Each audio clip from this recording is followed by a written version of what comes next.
Friends, तो आज जो अपना टॉपिक है सॉलिड स्टेट चैप्टर फर्स्ट का वो है packing fraction and packing efficiency. ये बहुत ही इंपॉर्टेंट टॉपिक होने वाला है, packing fraction and packing efficiency. आज के लेक्चर में अपन को इस पे फोकस करना है। देखो, अगर अपन बात करें पैकिंग फ्रैक्शन की, तो पैकिंग फ्रैक्शन या पैकिंग एफिशिएंसी किस चीज से रिलेटेड है। सपोज करो आपको एक बॉक्स दिया हुआ है और इस बॉक्स को वो पूरा एकदम ब्लैंक है, खाली है, और आपसे कहा जाता है कि इसमें आप लड्डू या फिर बॉल्स रखिए।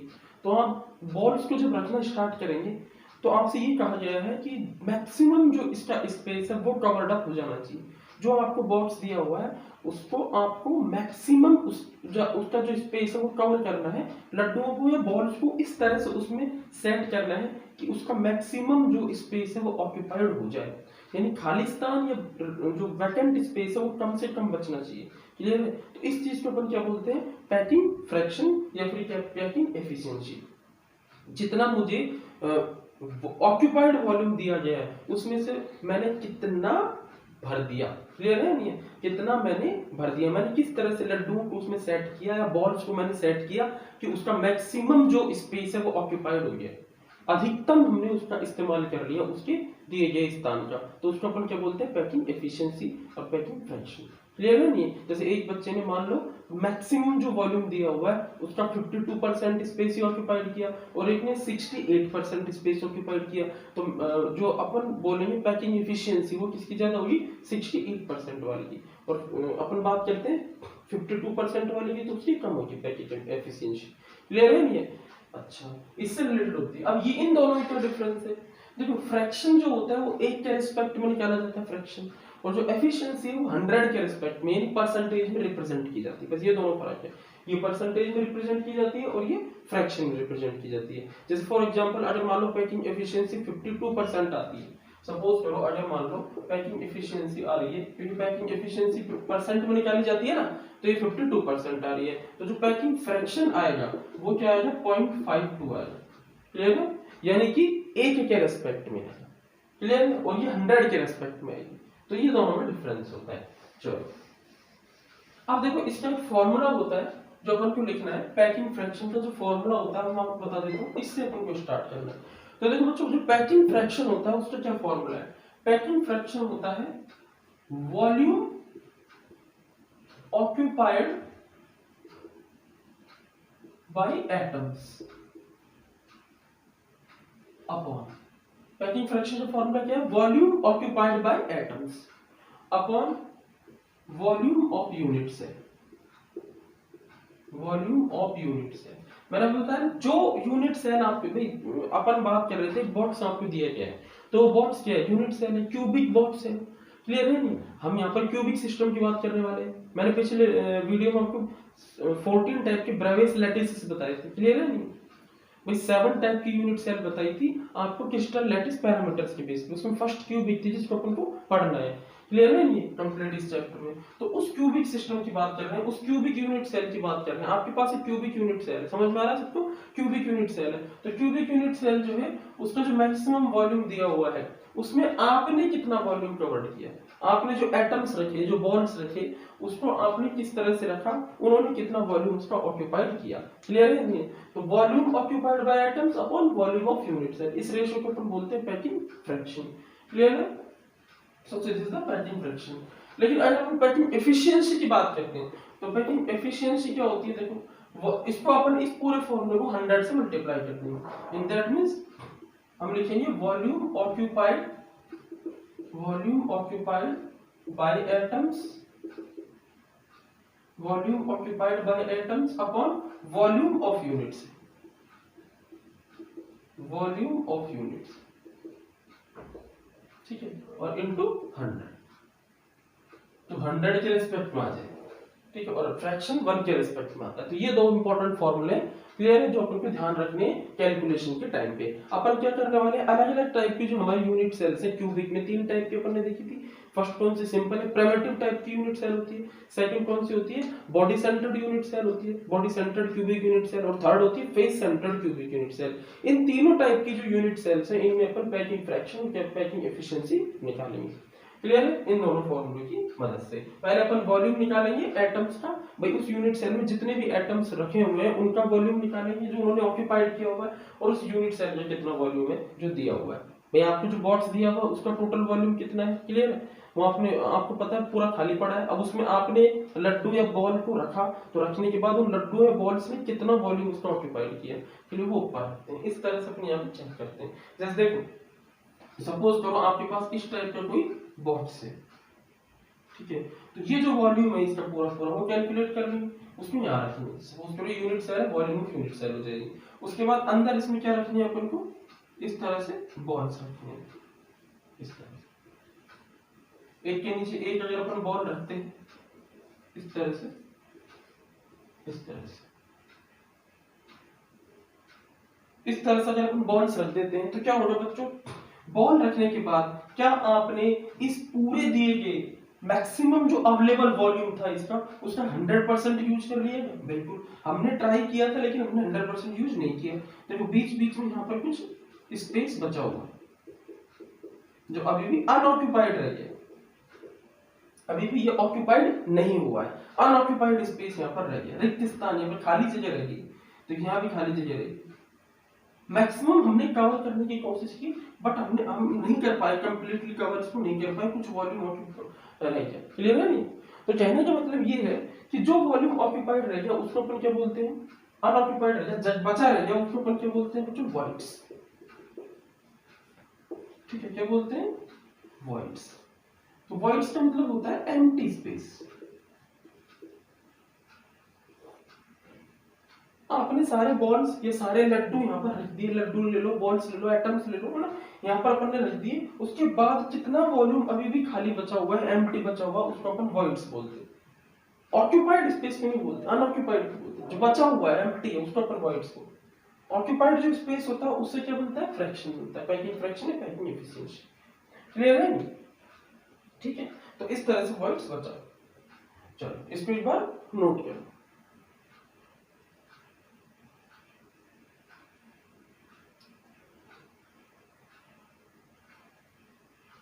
चलो अब अपन बात कर लेते हैं, ये तो फॉर्मूले की बात थी। अब अपन बात करेंगे, डिस्कस करेंगे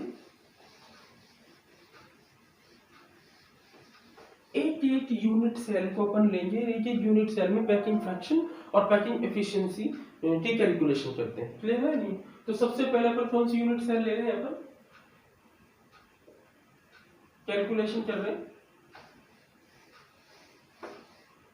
सबसे पहले अपन स्टार्ट करते हैं calculation of packing fraction and packing efficiency for simple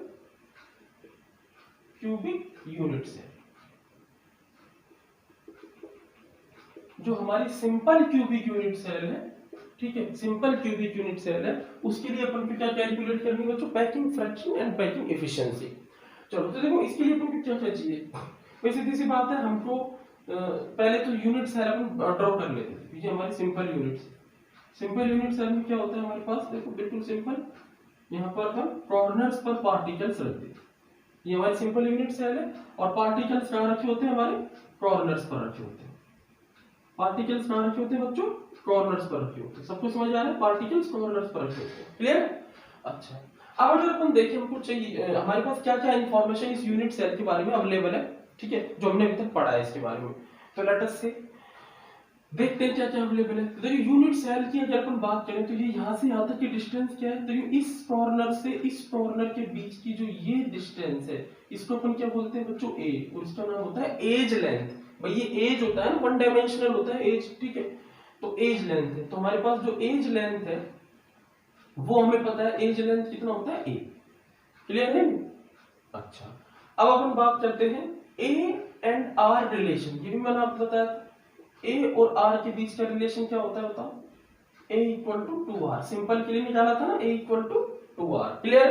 भाई सिंपल यूनिट सेल के लिए अपन ने आर और ए के बीच का रिलेशनशिप निकाला था। ए क्या है, एज लेंथ, और आर क्या है, जो यूनिट सेल के अंदर एटम्स रखे हुए हैं उन एटम्स का रेडियस है। क्या है, उन एटम्स का रेडियस है। क्लियर है? तो इन जो दोनों के बीच में जो रिलेशन होता है सिंपल यूनिट सेल के लिए वो ए इक्वल टू 2r होता है।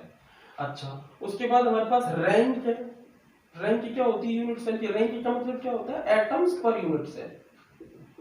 ये बहुत ही इंपॉर्टेंट है यहाँ पर।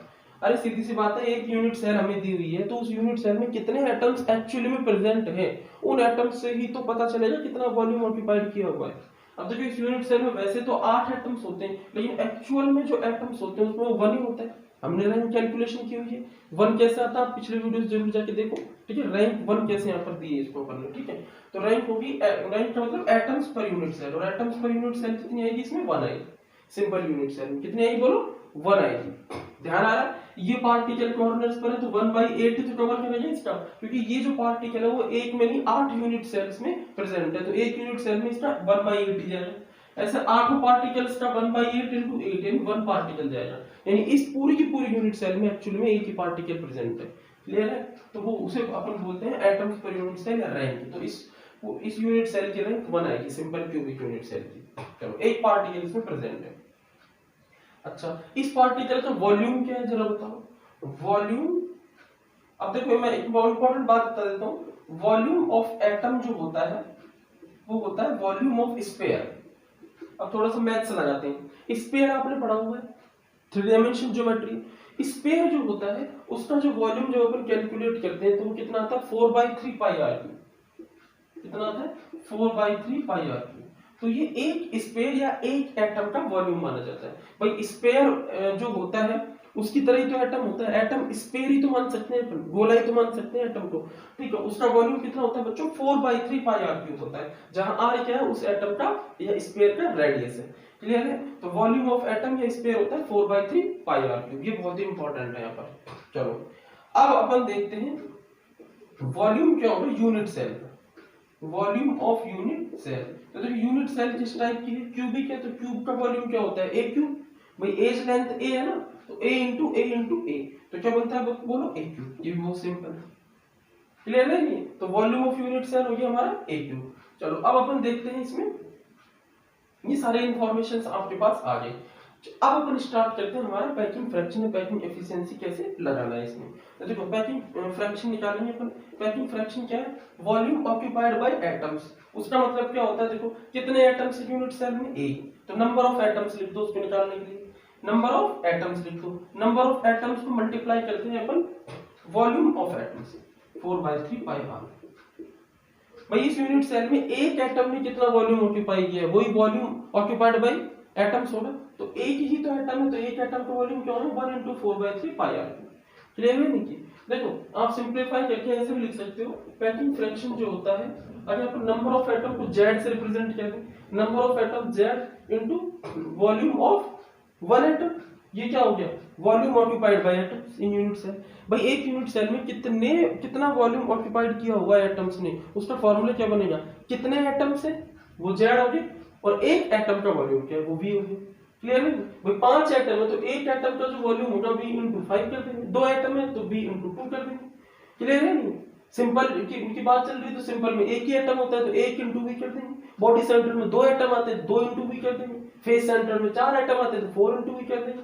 ठीक है, और अपन यहाँ ये क्या हो जाएगा? वॉल्यूम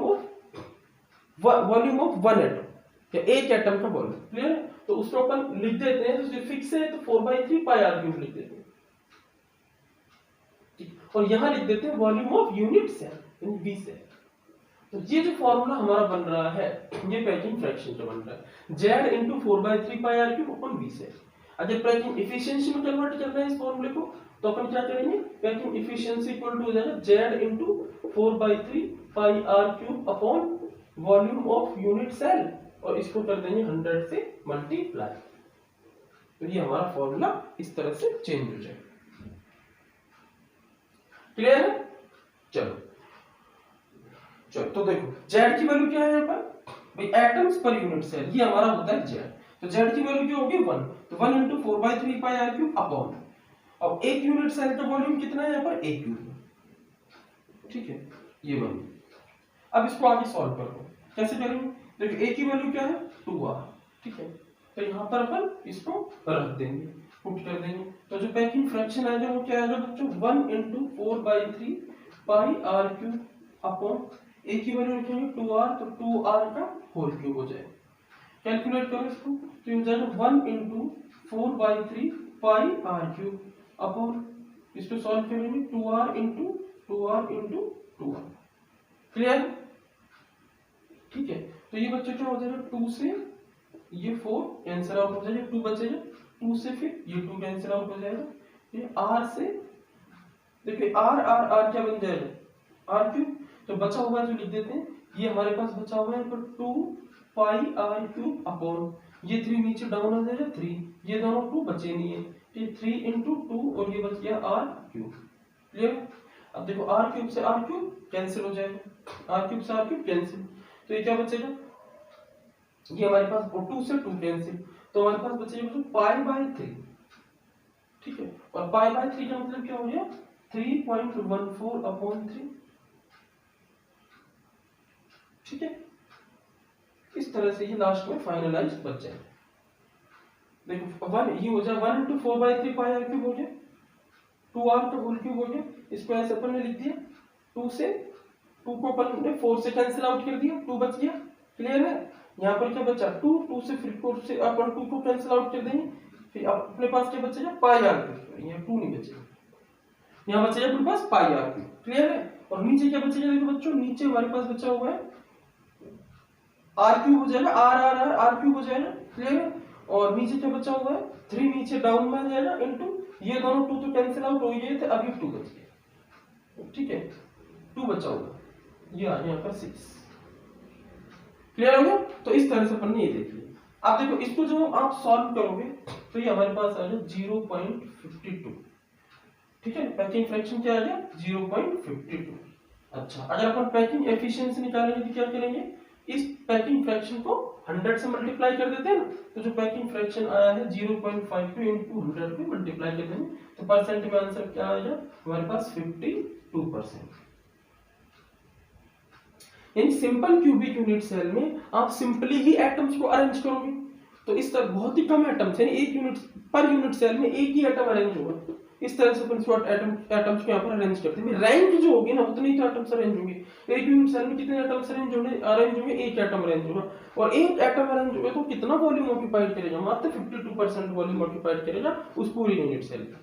बाकी जो 48% स्पेस होगा उसे क्या बोलेंगे, उसे बोलेंगे अपन अनऑक्यूपाइड स्पेस या एम्प्टी स्पेस या वाइड्स। क्लियर है?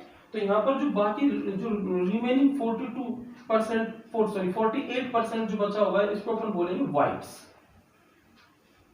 48% को क्या बोलेंगे अपन वाइड्स या एम्प्टी स्पेस। क्लियर है? इसको नोट कर लीजिए, स्क्रीनशॉट ले।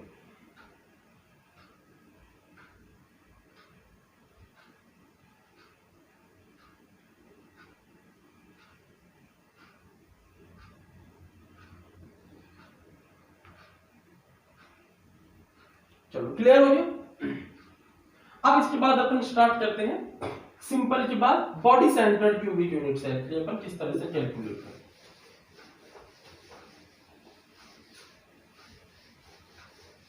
देखो अगर अपन बात करते हैं body centred cubic unit cell की, तो लोकेशंस बताओ, एटम्स की लोकेशंस कहां कहां होती है, तो सिंपली एटम्स की लोकेशंस कॉर्नर्स पर तो होंगी और कॉर्नर्स के अलावा कहां होती है एटम्स की लोकेशंस, बॉडी पर, यानी एक एटम बीचों बीच में रखा होता है। तो अब अपन यहाँ पर calculation of packing fraction and packing efficiency for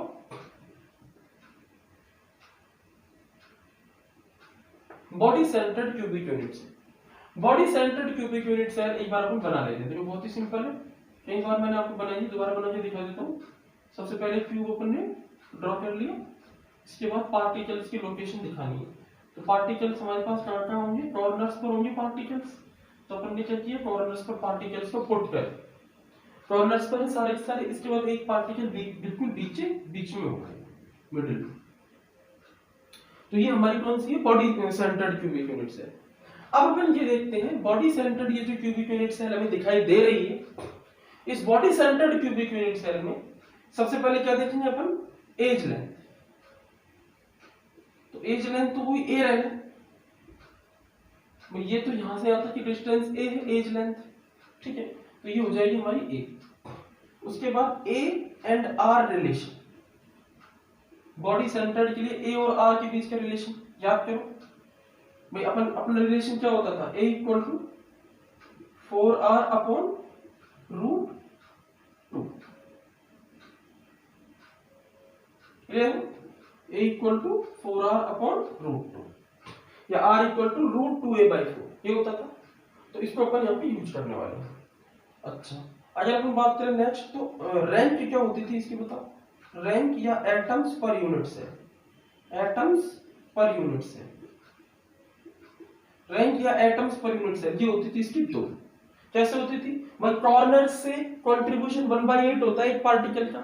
clear? तो 8 कॉर्नर से 1 पार्टिकल आएगा और एक पार्टिकल बीचों बीच में रखा हुआ है जो ओनली इसी यूनिट सेल में ही काउंट होने वाला है। तो पूरा पूरा ऐड होगा, तो एक और एक 2 पार्टिकल यहाँ पर। यानी body centred cubic unit cell में जो हमें अवेलेबल वॉल्यूम होता है यूनिट सेल का वो दिया जाता है, तो उसमें अपन ओनली 2 पार्टिकल ही रख सकते हैं। या अपन पार्टिकल को इस तरह अरेंज करते हैं कि वो 2 पार्टिकल ही एक्चुअल में प्रेजेंट होते हैं। तो वो जो स्पेस ऑक्यूपाइड करेंगे वो जाहिर सी बात है पिछले वाले केस से थोड़ा ज्यादा आएगा।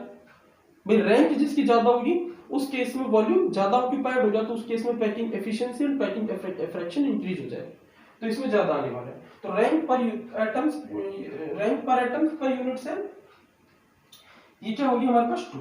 अच्छा, उसके बाद अपन देखें वॉल्यूम क्या है, वॉल्यूम ऑफ यूनिट सेल। तो वॉल्यूम ऑफ यूनिट सेल हमारे पास क्या होता है ना, a क्यूब, ठीक है। और a क्यूब की वैल्यू क्या होगी, a की वैल्यू है 4r अपॉन √2, तो इसका अपन ले लेंगे होल क्यूब, ठीक है। 4r अपॉन √2 का होल क्यूब ले लेंगे, फिर इसको जब हम सॉल्व करेंगे तो ये आ जाएगा हमारे पास 4 × 4 × 4 दैट मींस 64r क्यूब। इसको ओपन कर लेंगे, अपॉन ये आ जाएगा √2 ये आएगा। और इसको अपन क्या लिख सकते हैं बताओ, 64r क्यूब अपॉन √2 × √2 क्या होता है बच्चों, 2 और ये बच गया √2। तो मैं बता देता हूँ कैसे, ये √2 है और ये √2 है, ठीक है। तो इसको अपन क्या लिख सकते हैं, मल्टीप्लाई में √4 और √4 पे जब अपन रूट हटाते हैं तो क्या लिख सकते हैं, पर सिंपल 2 लिख सकते हैं। तो √2 × √2 होता है 2, क्लियर। तो इन दोनों √2 को हटा के मैंने क्या लिख दिया, 2 लिख दिया। तो ये वाला √2 ये वाला √2 ये दोनों मल्टीप्लाइड में तो 2 लिख दिया और बाकी तीसरा √2 है। तो 64r क्यूब अपॉन 2 √2 ये a क्यूब है। कई बार क्वेश्चन ये भी पूछ लेता है कि वॉल्यूम जो होता है body centred cubic unit cell का वॉल्यूम बताइए क्या होता है। Body centred cubic unit cell का वॉल्यूम क्या होता है, बच्चे a क्यूब लिखाते हैं। अरे a क्यूब कैसे लिखेंगे, a क्यूब तो सिंपल यूनिट सेल का वॉल्यूम भी है, वो तो एक जनरल फॉर्मूला हो गया। अब a की वैल्यू तो वेरी कर रही है ना, क्लियर है ना भाई। सिंपल यूनिट सेल के लिए a की वैल्यू क्या होती है 2r, तो वहां पर क्या होगा 2r का होल क्यूब, दैट मींस वहां पर 8r क्यूब होगा वॉल्यूम, क्लियर। और यहां पर क्या बोल रहे हैं वॉल्यूम आ रहा है 64r क्यूब अपॉन 2 √2। इसको एक बार क्लैरिफाई कर लेते हैं। तो ये मैंने अलग से दिखा दिया आपको, ये वॉल्यूम हो रहा एक यूनिट सेल का, मतलब इतना वॉल्यूम हमारे पास अवेलेबल है। अब इतने में से एटम्स ने कितना ऑक्यूपाइड किया वो अपन को देखना और फिर दोनों का फ्रैक्शन लेना है, एफिशिएंसी निकालनी। चलो अब अपन स्टार्ट करते हैं। कैसे स्टार्ट करेंगे, अब एक बात बताओ, रैंक क्या है यूनिट सेल की 2, यानी 2 एटम्स हैं और एक एटम का वॉल्यूम कितना होता है 4/3 पाई r क्यूब, तो 2 का कितना होगा 2 × 4/3 पाई r क्यूब। तो पैकिंग फ्रैक्शन का फार्मूला लगाओ। पैकिंग फ्रैक्शन का फार्मूला क्या है, z × 4/3 pi r cube upon volume of unit cell, ये फार्मूला, क्लियर। और एफिशिएंसी में 100 कर देंगे यहाँ पर। तो बताओ कैसे निकालेंगे, packing fraction equal to z की वैल्यू बोलो क्या है 2, 2 एटम्स है, क्लियर। और एक एटम्स द्वारा वॉल्यूम जो ऑक्यूपाइड किया जाता है 4/3 पाई r क्यूब होगा। तो 2 एटम्स कितना वॉल्यूम ऑक्यूपाइड करेंगे, इसका डबल, अपॉन जो यूनिट सेल है उसका वॉल्यूम कितना है बच्चों, वो हमने निकाल लिया, वो है 64r क्यूब अपॉन 2 √2, क्लियर है, ठीक है। इसको अपन सिंपलीफाई करके लिख देते हैं पैकिंग फ्रैक्शन। देखो ये डिवाइडेड में 2 रेशो आ रहे हैं तो इसको उल्टा करके लिखते हैं। इसको अपन ऐसे लिख सकते हैं 2 × 4 पाई r क्यूब अपॉन ये 3 नीचे आएगा 3 × 64r क्यूब, काटने का हम बाद में कर लेंगे, ठीक है। और ये ऊपर चला जाएगा। देखो अपन ने क्या किया है 64r क्यूब हो गया और ये 2 √2 को अपन भेज देते हैं ऊपर, 2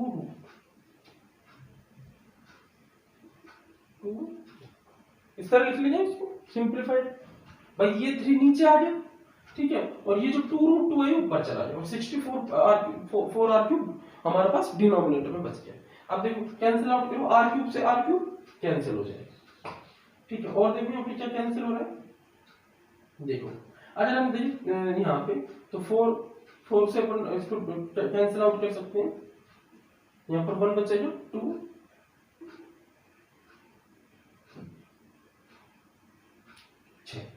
16 बार जाएगा, इसके बाद 2 8 बार चला जाएगा, ठीक है।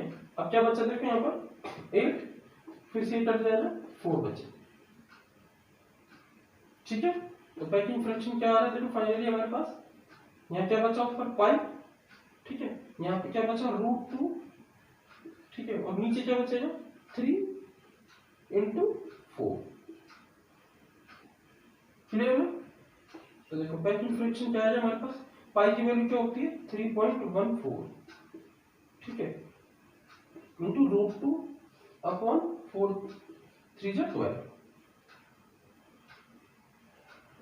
ठीक है। इसको अपन सॉल्व करेंगे तो हमारे पास जो फाइनल आंसर निकल के आएगा वो निकल के आएगा 0.68, क्या निकल के आएगा 0.68, ये हो गया हमारा पैकिंग फ्रैक्शन।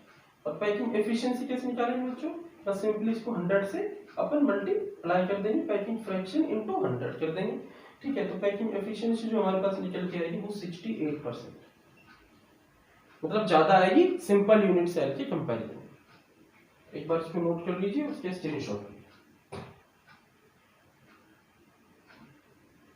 चलो अब एक बात बताओ, एम्प्टी स्पेस कितना हो गया यहाँ पर, एम्प्टी स्पेस ये अपन बोल सकते हैं उसको वॉइड्स, ठीक है।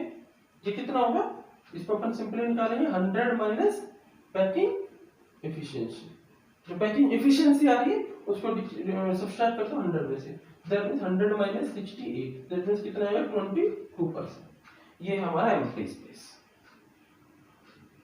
नोट कर लो।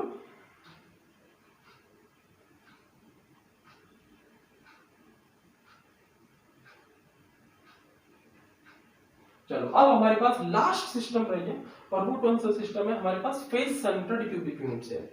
Face centred cubic unit cell के लिए देखो किस तरह अपन कैलकुलेशन करेंगे। तो देखो face centred cubic unit cell की अगर अपन बात करते हैं, face centred cubic unit cell, तो उसमें देखो बच्चों पार्टिकल्स कहां आ जाएंगे, कॉर्नर्स के साथ साथ फेस पर भी आ जाएंगे। एज लेंथ ए होगी, ए एंड आर के बीच में रिलेशनशिप क्या होता है, देखो मैं दोबारा बता देता हूं, ए इक्वल टू 4r अपॉन √3, बस यहां चेंज आता है, फेस सेंटर 3 आ जाता है, क्लियर है। रैंक जो होती है वो कितनी हो जाती है बच्चों, 4 हो जाती है, बताया था मैंने क्लियर, क्योंकि यहाँ पर क्या है, एक पार्टिकल तो कॉर्नर से आता है और 3 पार्टिकल फेस से आते हैं, क्योंकि हमारे पास जो फेस पर पार्टिकल रखा होता है उसका जो एक यूनिट सेल में कंट्रीब्यूशन होता है वो 1/2 होता है, और टोटल फेस हमारे पास 6 है, तो 6 से कितने पार्टिकल्स बनेंगे, 6/2 भाई। एक यूनिट सेल में एक फेस पर रखा हुआ जो पार्टिकल होता है वो उस यूनिट सेल में हाफ ही काउंट होता है, तो 6 फेस है यहाँ पर, तो 6 पार्टिकल रखे हुए हैं, तो कितने काउंट होंगे 3, क्लियर है। तो 3 और एक एटम वहां से आ रहा है कॉर्नर से, तो 4 हो जाएगा। तो रैंक या फिर पर एटम यूनिट सेल क्या हो जाएंगे 4। वॉल्यूम ऑफ यूनिट सेल हमारे पास एक यूनिट रहने वाला है, लेकिन ये चेंज होने वाला है, कैसे 4r अपॉन ये √3 हो जाएगा। तो यहाँ पर अपन क्या करेंगे, √2 की जगह बस 3 √3 और √3 कर देंगे, क्लियर है। तो यहाँ पे क्या बचेगा बच्चों, √3 × √3 क्या होगा, √9 होगा, तो उसमें 3 लिख सकते हैं, 3 और ये बच जाएगा √3, क्लियर है। अच्छा अब यहाँ पर देखो फॉर्मूला वो ही रहेगा सेम, बस यहाँ पर क्या बचेगा 3√3, ठीक है।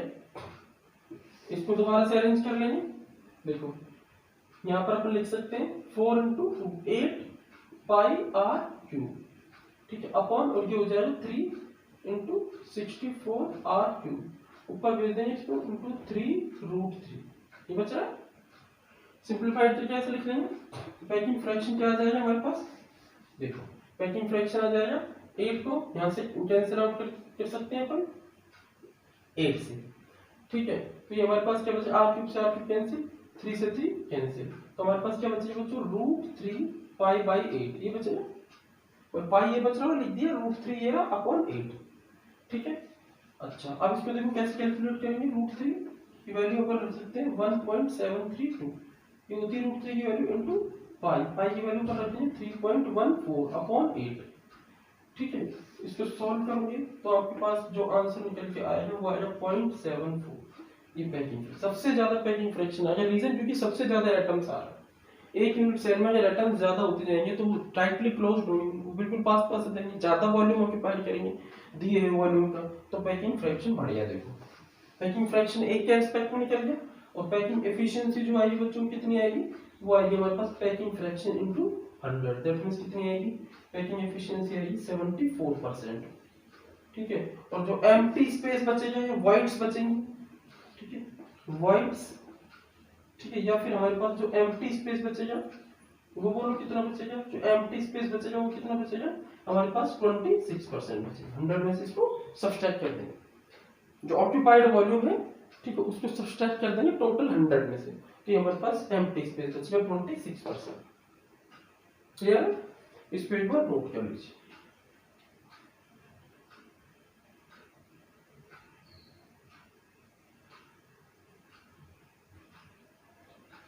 चलो, तो अब अपन क्या कर लेते हैं, एक बार ये जो अपन ने पूरा पढ़ा है इसको अपन समराइज कर लेते हैं एक बार। ठीक है, समराइज कर लेंगे तो उससे क्या होगा, बेटर तरीके से अपन इसको अंडरस्टैंड कर सकते हैं, समझ सकते हैं, इसको एक्सप्लेन।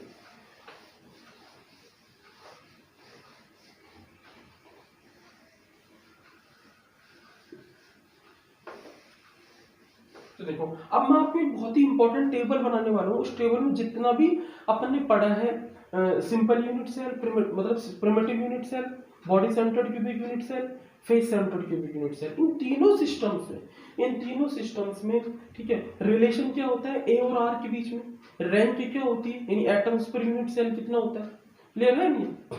उसके बाद अपन बात करेंगे पैकिंग एफिशिएंसी कितनी होती है, क्लियर है। उसके बाद बात करेंगे वाइड्स कितना होता है। तो ये सब एक बार समराइज कर लेते हैं एक टेबल बना के, तो आपका कॉन्फिडेंस लेवल इंक्रीज होगा और आपको पता चलेगा कि हाँ हमारे इस चैप्टर में अब तक ये हो गया है। रिवाइज भी साथ ही साथ अपन कर रहे हैं। चलो, तो अपन एक बार एक टेबल बनाते हैं। यहां मैं लिखता हूं क्रिस्टल सिस्टम,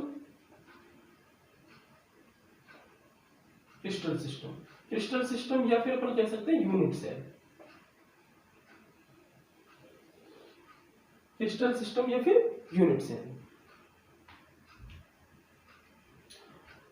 उसके बाद अपन बात क्रिस्टल सिस्टम या फिर यूनिट सेल लिख दिया। उसके बाद अपन बात करते हैं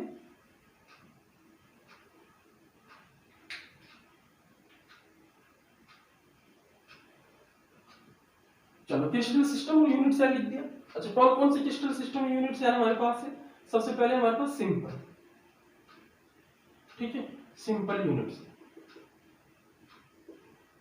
उसके बाद थोड़ा सा अपन स्पेस दे देंगे। उसके बाद प्रिमिटिव भी बोलते हैं इसको। उसके बाद है body centre cubic unit cell.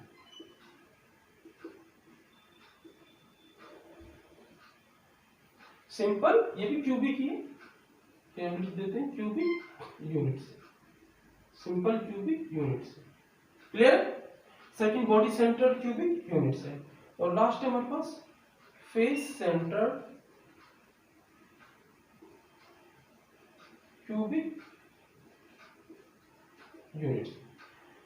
ये तीनों टाइप की यूनिट्स हैं।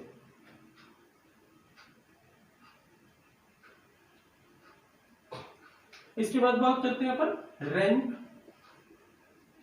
रैंक का मतलब एटम्स पर यूनिट से।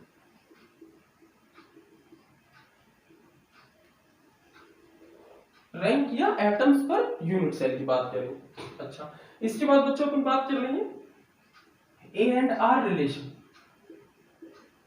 एज लेंथ और एटॉमिक रेडियस के बीच का रिलेशन जो अपन ने देखा था वो। उसके बाद अपन बात करेंगे packing fraction, sorry packing efficiency percentage, और उसके बाद बात करेंगे अपन वॉइड्स, वॉइड्स या फिर एम्प्टी स्पेस। और ये कैसे निकलता है 100 माइनस पैकिंग एफिशिएंसी, 100 में से पैकिंग एफिशिएंसी सब्सट्रैक्ट करके निकल जाता है। चलो, अब जो सिंपल क्यूबिक यूनिट सेल लेते हैं सबसे पहले। सिंपल क्यूबिक यूनिट सेल बताओ क्या है रैंक।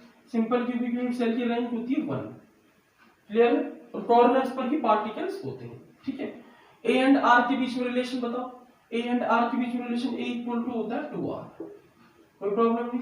पैकिंग एफिशिएंसी कितनी आई है 52%, तो वॉइड्स कितने बचे हैं 100 minus 52, that means 48%, clear? Body centred cubic unit cell, rank बताओ body centred cubic unit cell की आएगी 2।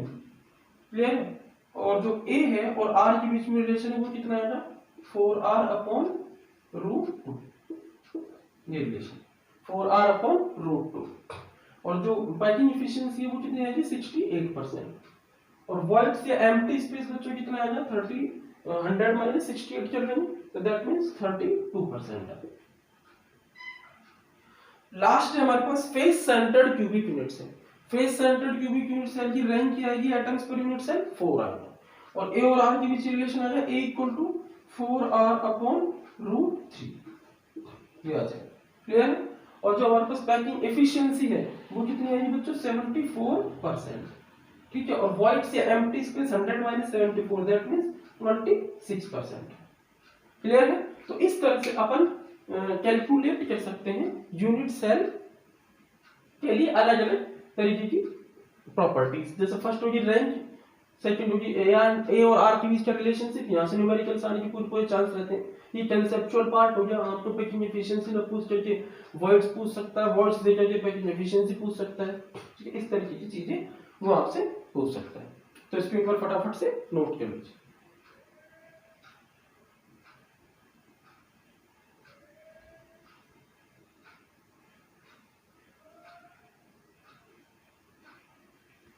चलो नोट कर लिया, बहुत अच्छे। अब अपन आगे की बात कर लेंगे।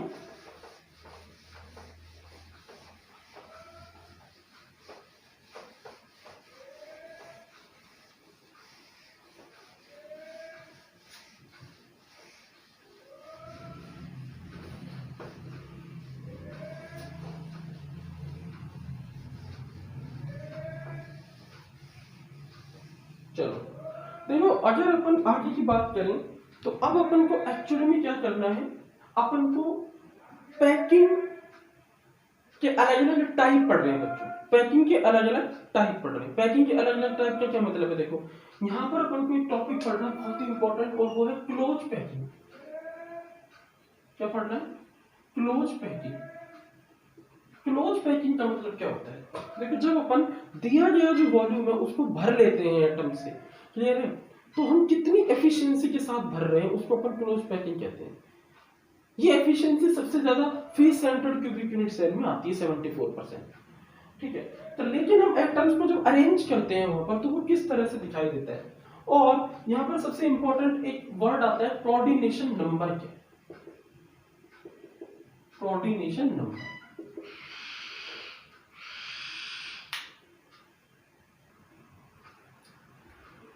चलो कोऑर्डिनेशन नंबर। तो कोऑर्डिनेशन नंबर कुछ बहुत ही सिंपल है। कोऑर्डिनेशन नंबर का मतलब क्या होता है, एक बार लिख लीजिए आप, इसकी डेफिनेशन क्या होती है। The total number of nearest atoms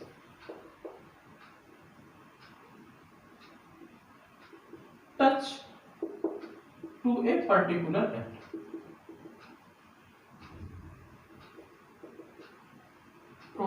coordination number.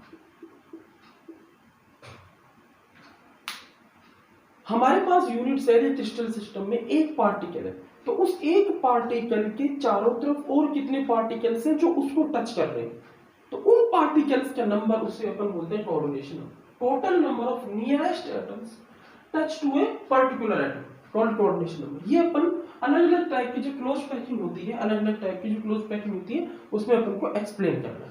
Clear है? तो वहां मैं आपको क्या समझाता चला जाऊंगा। ठीक है? अब हम देखते हैं कि type of close packing. Type of close packing यानी क्लोज पैकिंग कितने टाइप की होती है। तो बच्चों सिंपल है, ये 3 टाइप की होती है। सबसे पहले होती है 1D क्लोज पैकिंग। कौन सी होती है? 1D close packing. सेकंड होती है हमारे पास 2D क्लोज पैकिंग, और थर्ड हमारे पास होती है 3D क्लोज पैकिंग। बहुत ही सिंपल है।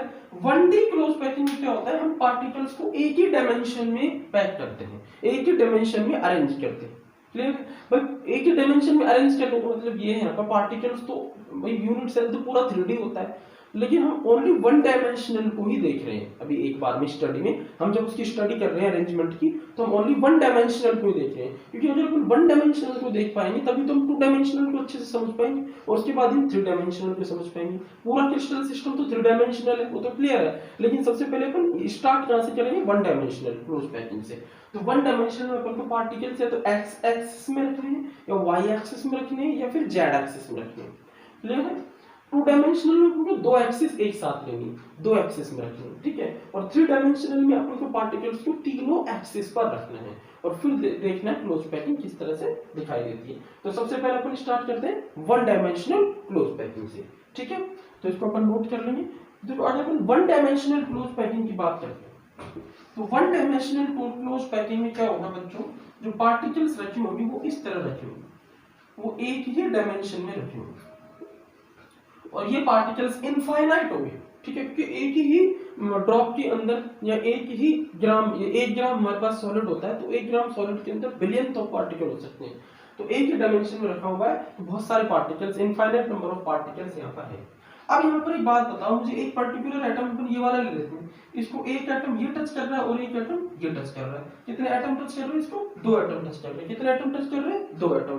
तो एक पर्टिकुलर एटम के चारों तरफ कितने एटम है जो उसको टच कर रहे हैं, उसको कोऑर्डिनेशन नंबर बोलते हैं, क्लियर है। तो यहाँ पर वन डायमेंशनल क्लोज पैकिंग में कोऑर्डिनेशन नंबर क्या आएगा, बोलो 2। समझ में आया सबको, वन डायमेंशनल क्लोज पैकिंग में कोऑर्डिनेशन नंबर क्या आएगा बच्चों, 2 आएगा।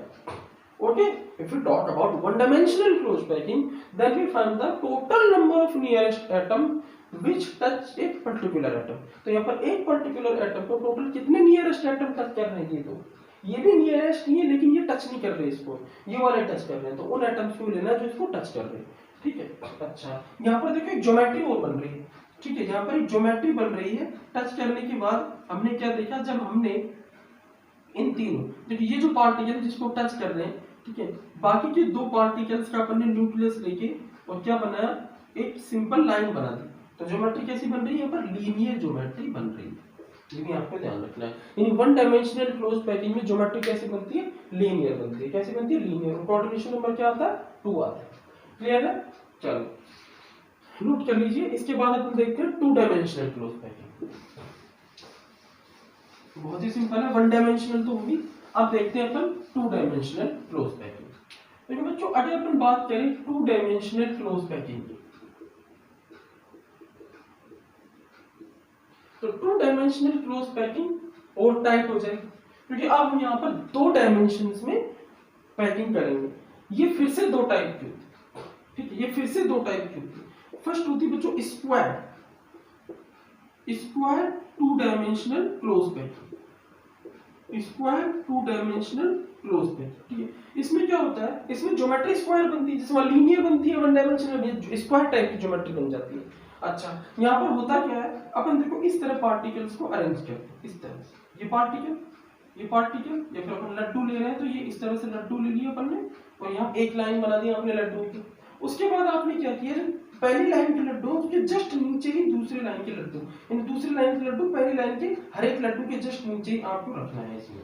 इस तरह से आप क्लोज पैकिंग करोगे। अच्छा ये कौन सी, देखो अपन ने दोनों डायमेंशंस ले ली, देखो किस तरह ले ली मैं आपको बताता हूँ। देखो ये कौन सी डायमेंशन होगी, एक, और ये कौन सी डायमेंशन होगी, 2। भाई यहाँ पर कौन सी डायमेंशन है, ये वाली एक्सिस भी है और ये वाली एक्सिस भी, दोनों एक्सिस है, बट अभी जेड एक्सिस नहीं है। जेड एक्सिस का भाई ये जो अपनी लेयर बनी है ये टू डायमेंशनल है, इसके ऊपर एक और लेयर रख दो, फिर एक और लेयर रख दो, तो फिर लेयर मोटी होती चली जाएगी, तो फिर जेड एक्सिस भी यहाँ पर आ जाएगी, क्लियर है। तो अभी यहाँ पर जो हमने पार्टिकल्स रखे हैं वो दो डायमेंशन में रखे हैं, क्लियर है। अच्छा दो डायमेंशन में रखने के भी दो तरीके हैं। सबसे पहला तरीका स्क्वायर फॉर्म में, स्क्वायर 2D क्लोज पैकिंग। इसमें देखो बच्चों अब अपन कोई से भी पार्टिकल ले लेते हैं, ये वाला पार्टिकल लेते हैं, इस वाले पार्टिकल को देखो, इस वाले पार्टिकल को कितने और पार्टिकल टच कर रहे हैं, तो ये वाला पार्टिकल टच कर रहा है, ये वाला पार्टिकल टच कर रहा है, ये वाला पार्टिकल टच कर रहा है और ये वाला पार्टिकल टच कर रहा है। तो जो टच कर रहे हैं पार्टिकल्स उनके न्यूक्लियस को इसके न्यूक्लियस से मिला दो, मिला दिया आपने। उसके बाद देखो क्या करना है आपको, एक बनानी है ज्योमेट्री। तो इस तरह से इन दोनों को ऐसे कनेक्ट कर देंगे, इसको इससे, इसको इससे, इसको इससे और इसको इससे, तो ये क्या बना है, एक स्क्वायर, ठीक है। तो ये टेढ़ा है, इसको थोड़ा अपन घुमाएंगे तो इस तरह से ये दिखाई देगा, ठीक है, तो क्या बन गया बच्चों, स्क्वायर ज्योमेट्री यहाँ पर बन गई, तैयार हो। क्लियर है, तो यहाँ पर अपन बोलेंगे कोऑर्डिनेशन नंबर बताओ कितना है भाई, एक पर्टिकुलर एटम को कितने एटम टच कर रहे हैं नियरेस्ट 4, तो कोऑर्डिनेशन नंबर इसका क्या होगा 4। और ज्योमेट्री क्या बनी बताओ, तो यहाँ पर जो ज्योमेट्री बनी है वो बनी है हमारे पास स्क्वायर, इसलिए बोलते हैं इसको square 2D close packing. 2D किस लिए बोल रहे हैं, क्योंकि अभी हमने पार्टिकल्स को 2 डायमेंशन में रख के देखा है भाई, एक डायमेंशन में तो 1D था, फिर ये 1 डायमेंशनल था, फिर सबको मिला दिया तो 2 डायमेंशन हो गया। ठीक है, अच्छा सेकंड की अपन बात करते हैं, वो होता है hexagonal 2D close packing. Hexagonal क्या होता है बच्चों, hexagonal 2 dimensional close packing, hexagonal 2 dimensional close packing. इसकी अगर अपन बात करें हेक्सागोनल 2 डायमेंशनल क्लोज पैकिंग, तो इसमें बच्चों क्या करते हैं, जरा ध्यान से देखना, आप भी क्या करने वाला हूं, फर्स्ट जो लाइन है उसके पार्टिकल्स तो इस तरह अरेंज करते हैं, उसके बाद सेकंड तरीका क्या है, देखो आपने लड्डू इस तरह रख दिए, अब दूसरे रो के जो लड्डू हैं वो आपने पहली रो के लड्डुओं के जस्ट नीचे नहीं रखे, बल्कि आपने थोड़ा सा अपना दिमाग लगाया, और ये जो दोनों ऊपर वाली लाइन के जो 2 लड्डुओं के बीच में गैप है बच्चों, इस गैप में लड्डू को रखिए, इस गैप में लड्डू को, ये गैप है, इस गैप में लड्डू को, इस गैप में लड्डू। ठीक है, इसी तरह से नेक्स्ट फिर इस गैप में लड्डू को, इस गैप में लड्डू को रख दिया, इस गैप में लड्डू, इस तरह से लड्डुओं को आप रखते चलिए। तो एक बात बताओ यहाँ पर बच्चों, ज्यादा आपने वॉल्यूम ऑक्यूपाइड किया इस बार वॉल्यूम आपने और ज्यादा ऑक्यूपाइड किया इसके कंपैरिजन, यहाँ तो देखो बहुत ज्यादा वॉइड बचा हुआ बीच में, जबकि यहाँ वॉइड कम बचा। अच्छा एक चीज यहाँ अगर सपोज करो प्रैक्टिकली करके देखो, यहाँ पर आप बहुत सारे बॉल्स एक साथ रख देते हो, फिर उसके नीचे ही आप लाइन की बॉल्स रखते हो, तो वो बॉल्स आपस में लुढ़क सकती है, फिसल सकती है, यानी यहाँ स्टेबिलिटी कम है। जबकि आप क्या करो, फर्स्ट जो लाइन है उसको फर्स्ट लाइन की जो बॉल्स रखी हैं उनके बीच में जो स्पेस बच रहा है, दो बॉल्स के बीच में स्पेस, उस स्पेस में सेकंड लाइन की बॉल्स को सेट करते हो, तो जो स्पेस है ज्यादा ऑक्यूपाइड होता है, तो ये फिसलने का डर भी नहीं रहता, स्टेबिलिटी यहाँ पर ज्यादा होती है। क्लियर है, अच्छा अब देखते हैं कोऑर्डिनेशन नंबर। तो हम एक पार्टिकल ले लेते हैं, ये वाला बीच में, इस पार्टिकल को देखते हैं कितने पार्टिकल टच कर रहे हैं, इधर ये कर रहा है, इधर ये कर रहा है, इधर ये कर रहा है, इधर ये कर रहा है, इधर ये कर रहा है, उधर कितने पार्टिकल टच कर, 6 पार्टिकल्स। क्लियर है, तो इस तरह अपन इनको मिला देंगे, इस तरह से देखो, इसको ऐसे मिला देंगे, इसको ऐसे मिला देंगे, ठीक है, इसको यहाँ पर ऐसे मिला देंगे, इसको यहाँ पे ऐसे मिला देंगे, और इसको यहाँ पे ऐसे, सारा सबके सेंटर पॉइंट मिला दो। ठीक है, सेंटर पॉइंट मिलाने के बाद आप इनको इस तरह से मिला सकते हैं, इस तरह से इन पॉइंट्स को आप मिला के दे सकते हैं। तो पॉइंट्स को मिलाने के बाद अपन को क्या मिलता है, ये हेक्सागोनल स्ट्रक्चर मिलता है, इस तरीके का हेक्सागन मिलता है। ये थोड़ा सा इस तरह आप इसको ऐसे निकाल के जब यहाँ रखोगे तो हेक्सागन मिलता है, तो इस तरीके का हेक्सागन बन रहा है। क्लियर, तो कोऑर्डिनेशन नंबर यहाँ क्या आ रहा है बच्चों, 6। ठीक है, और ज्योमेट्री क्या बन रही है यहाँ पर पार्टिकल्स को मिलाने पर, भाई जिस पार्टिकल को 6 पार्टिकल्स टच कर रहे हैं, उन 6 पार्टिकल्स के जो पॉइंट्स हैं, सेंटर पॉइंट्स, उसको उस बीच वाले पार्टिकल के सेंटर पॉइंट से मिलाना है बस। तो ज्योमेट्री क्या बनेगी हमारे पास, ज्योमेट्री बनेगी हेक्सागोनल, हेक्सागोनल ज्योमेट्री बन रही है, इसलिए हेक्सागोनल 2D क्लोज पैकिंग की बात चल रही है। 2 डायमेंशनल क्लोज पैकिंग इसलिए क्योंकि पार्टिकल्स को 2 डायमेंशन पे अभी रखा है, तीसरी डायमेंशन पे पार्टिकल्स अभी नहीं आए। क्लियर है, तो ये होगी आपकी 2 डायमेंशनल क्लोज पैकिंग। चलो अब अपन 3 डायमेंशनल क्लोज पैकिंग की बात करते हैं। 3 डायमेंशनल क्लोज पैकिंग बच्चों 3 टाइप की होती है। 1 डायमेंशनल क्लोज पैकिंग 1 टाइप की थी, कोऑर्डिनेशन नंबर 2 आ गया। क्लियर है, ज्योमेट्री लीनियर आ गई। 2 डायमेंशनल क्लोज पैकिंग 2 टाइप की है, स्क्वायर 2 डायमेंशनल क्लोज पैकिंग और हेक्सागोनल 2 डायमेंशनल क्लोज पैकिंग है। स्क्वायर 2 डायमेंशनल क्लोज पैकिंग जो होती है बच्चों, उसमें क्या होता है, कोऑर्डिनेशन नंबर 4 आता है, ज्योमेट्री स्क्वायर बनती है। हेक्सागोनल 2 डायमेंशनल क्लोज पैकिंग में क्या होता है, कोऑर्डिनेशन नंबर 6 आता है, ज्योमेट्री हेक्सागोनल बनती है। अब अपन स्टार्ट करेंगे 3 dimensional close packing, very very important close packing है। इस 3 डायमेंशनल क्लोज पैकिंग को फिर से 3 टाइप्स में डिवाइड किया हुआ है। ये जो 3 डायमेंशनल क्लोज पैकिंग होती है, इसको अपन नेक्स्ट वीडियो लेक्चर में स्टार्ट करेंगे। और एक इंपॉर्टेंट बात, मैं आपको पीडीएफ प्रोवाइड करा देता हूँ, उस पीडीएफ में आप जो अब तक का अपना हुआ है लेक्चर सीरीज, उससे रिलेटेड सारे क्वेश्चंस हैं, वो आप एक बार सॉल्व आउट कर लीजिए। ठीक है, थैंक यू वेरी मच।